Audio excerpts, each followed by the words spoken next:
the fitness man one time with a takedown. Dropped the I have till 5. Till 5. 3, 4, fuck 5.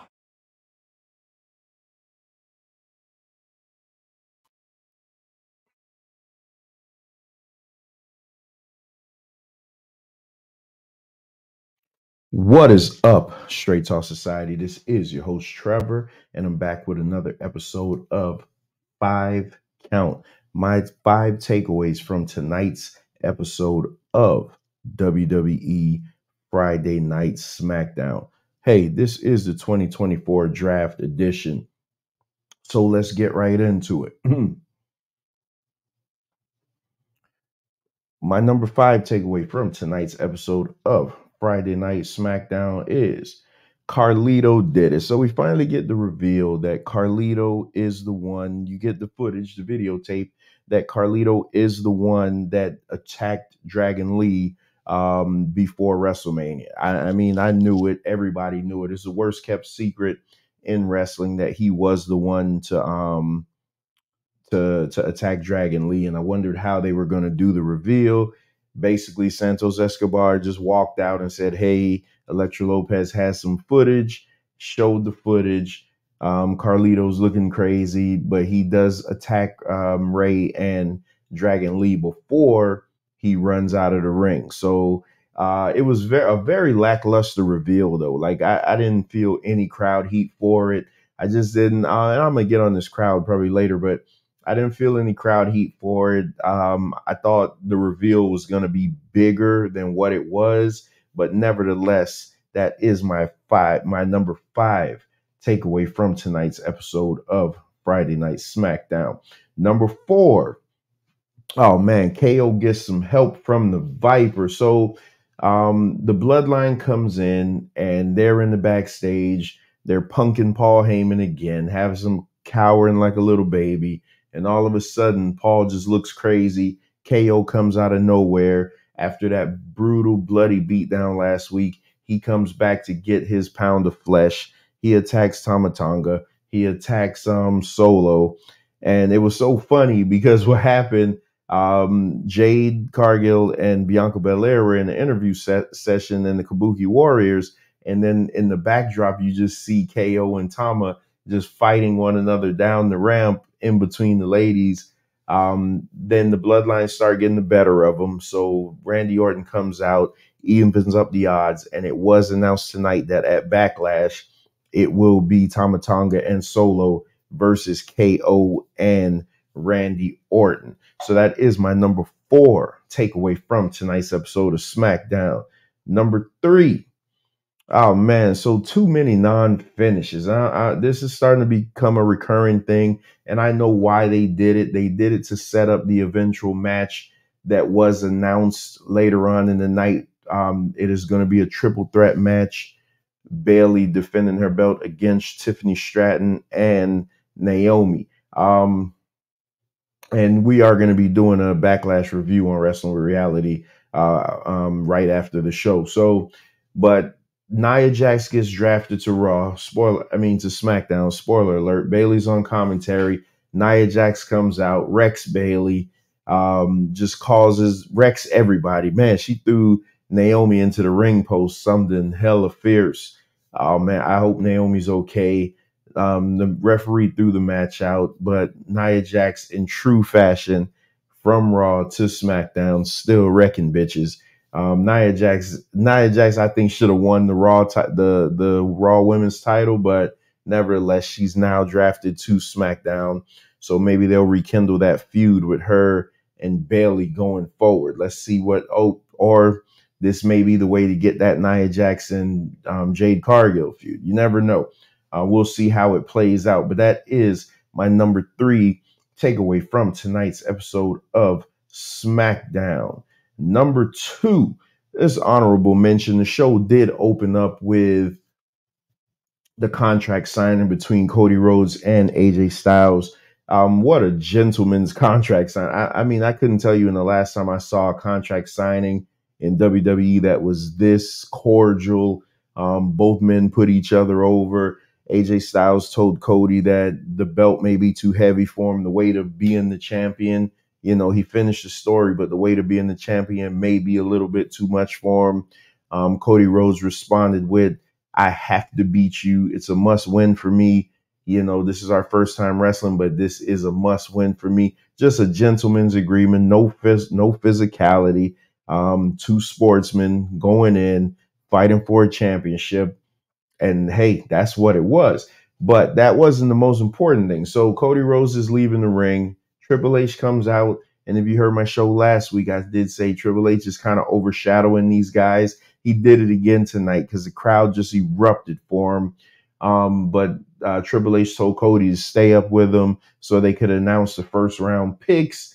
Carmelo Hayes drafted to SmackDown. He comes out. They make a match for later on tonight. Cody Rhodes versus Carmelo Hayes in the main event. And we got like a fantastic 10-minute match. I mean, this on pay-per-view later down the line or a commercial-free show is going to be must-see. They gave you a teaser tonight. I mean, Cody Rhodes hit a disaster kick that sent Carmelo Hayes flipping. It was awesome, man. This was a really good teaser for what is to come. Melo is money. Y'all watch out for Carmelo Hayes. He is that dude. He is money. Even though he lost tonight to Cody Rhodes, he should have lost. He has no business pinning Cody Rhodes going into a championship match. This literally was a showcase. This was Buddy Murphy taking on Roman Reigns on SmackDown a couple of years ago. Just a showcase, just to show everybody how great he is. He's been on NXT this whole time. NXT doesn't get the numbers like SmackDown does. So you're introducing him to a broader audience. You put him in there with your champion. And that's what you got. A fantastic match to close out the show.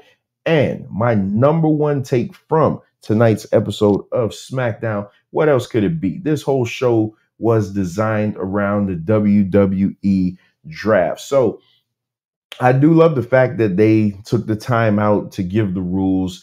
On SmackDown, there's going to be 4 rounds, 16 total picks. Raw, there'll be 6 rounds, 24 total picks because Raw is a longer show.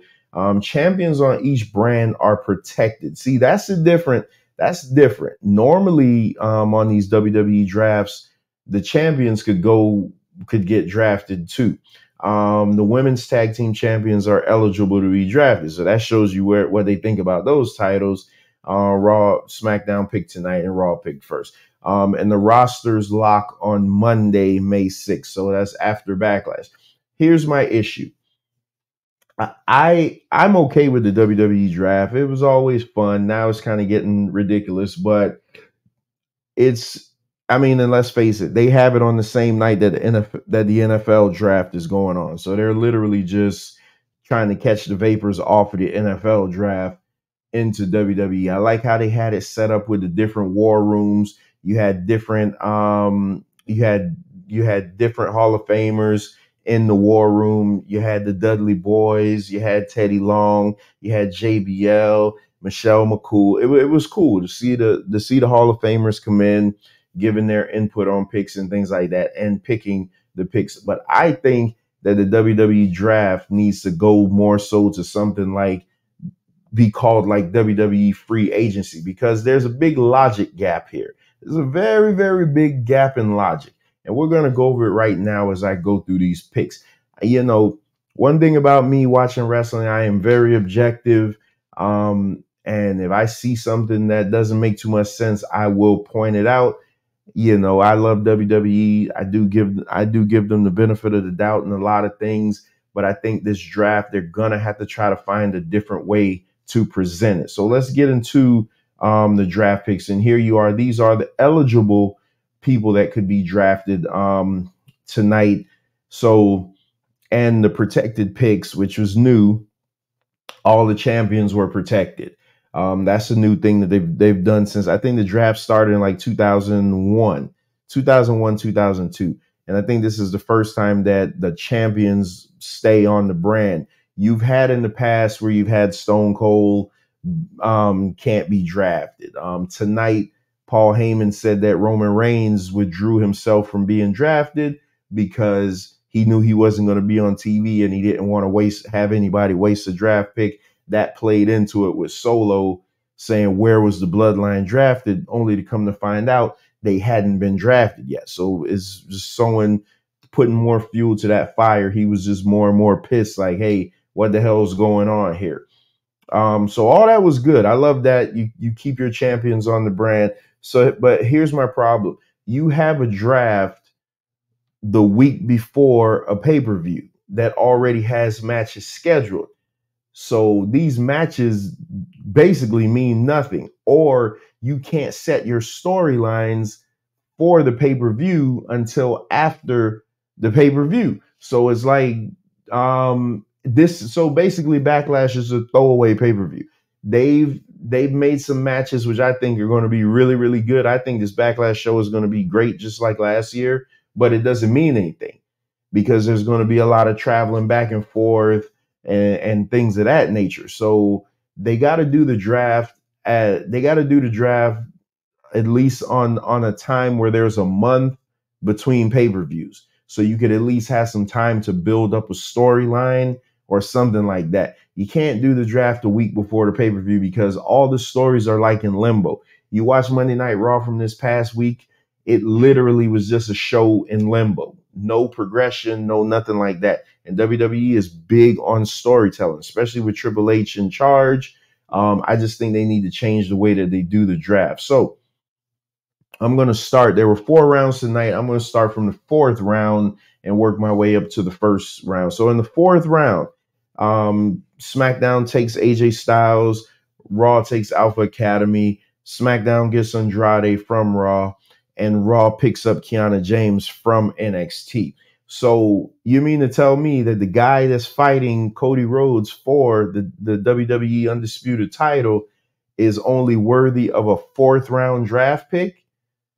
See, when I talk about logic, because when you're watching the NFL draft, Caleb Williams went number 1 in that pick because that shows Caleb Williams was the consensus best football player in college all season. He was a number 1 consensus number 1 pick since the beginning of last season. Like everybody knew this was just a formality.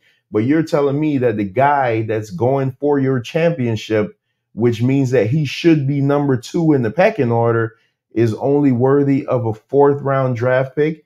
Alpha Academy hasn't won a match in forever. They get drafted in the 4th round. Andrade's just coming back, so I get that you drafting them. Kiana James is the wild card because Kiana James really hasn't done too much on NXT. I think it was just a matter of her moving up.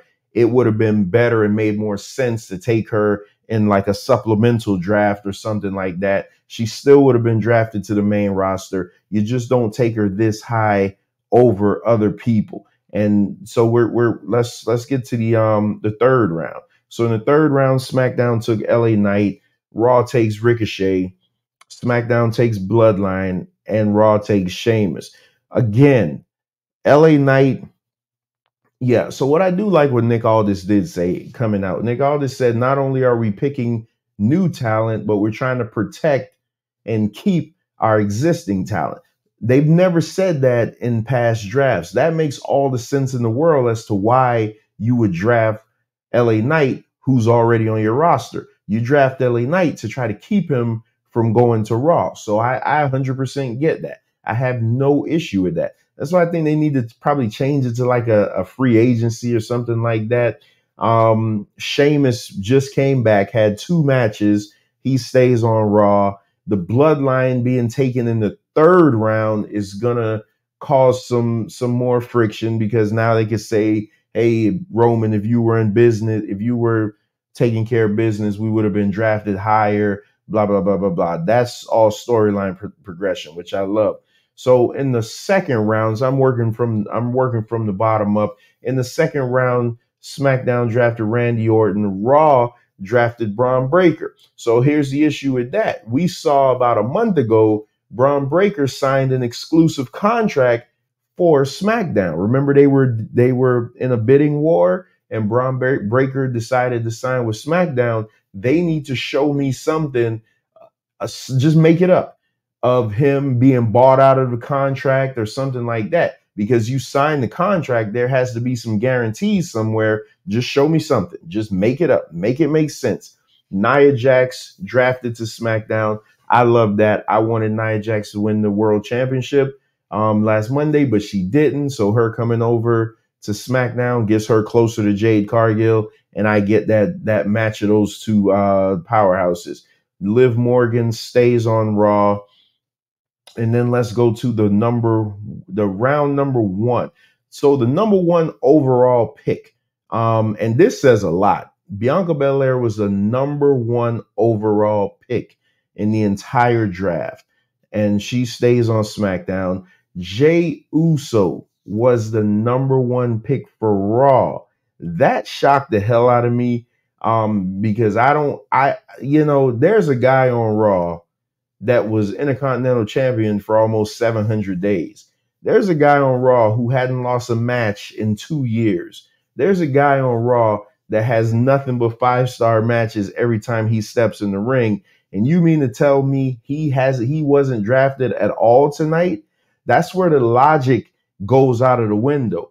Gunther was wrestling with reality's Wrestler of the Year last year. Gunther was the best thing going in WWE last year next to Cody.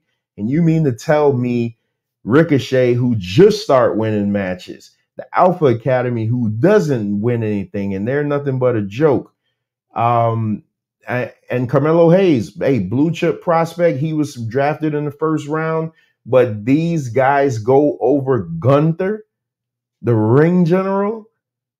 It makes no sense. This is how I could be. I could point out things like this and still say, okay, let's see where it's going. But somebody like Gunther should not be picked past the first round, second at the latest. That guy has done too much to elevate that title to not be picked on night one. And that's my problem. You have Kiana James being drafted in the 4th round, but you got Roxanne Perez still on NXT. You have Trick Williams still on NXT. All they had to do, just like Raw and SmackDown said that their champions are locked in, all NXT had to do was say, hey, you can't draft our champions. Problem would have been solved. You can't draft our champions. That's it. Ilya Dragunov not drafted. Kiana James drafted over Ilya Dragunov. Carmelo Hayes, as fantastic as he is, drafted over Ilya Dragunov, which Ilya Dragunov defeated Carmelo Hayes twice last year. He has a better win-loss record against him. Carmelo Hayes is just coming off a loss in the cage match with Trick Williams. Like, you have to make it make sense. I know we want to make it sports feel and we want to do it like the NFL and things like that, but it has to make sense. You have to make these things make sense. You can't just do things and it not be sensible. Like that doesn't work. But it is what it is. It is a fictional thing, but I mean, just make it make some sense. That's all. I'm 100% okay with Bianca Belair going number one, though. I mean, that woman is phenomenal. I can't wait for her and Jade to break up. It was announced tonight that Bianca and Jade will be taking on the Kabuki Warriors at Backlash. So look for them to become the new champions. Hey, it is what it is. WWE, you got to do better with the drafting. You gotta do better. Come up with something. Do free agency. Announce all your locks ahead of time. Say that certain NXT wrestlers are protected and they can't be drafted because you need them or let's say this way, the NXT champions make more money as NXT champions. Just simple as that. And we'll believe it. Whatever you feed to us, we'll believe it. Just make it make sense. And speaking of making things make sense, those are my 5 takeaways from tonight's episode of SmackDown, the Draft Edition. Peace!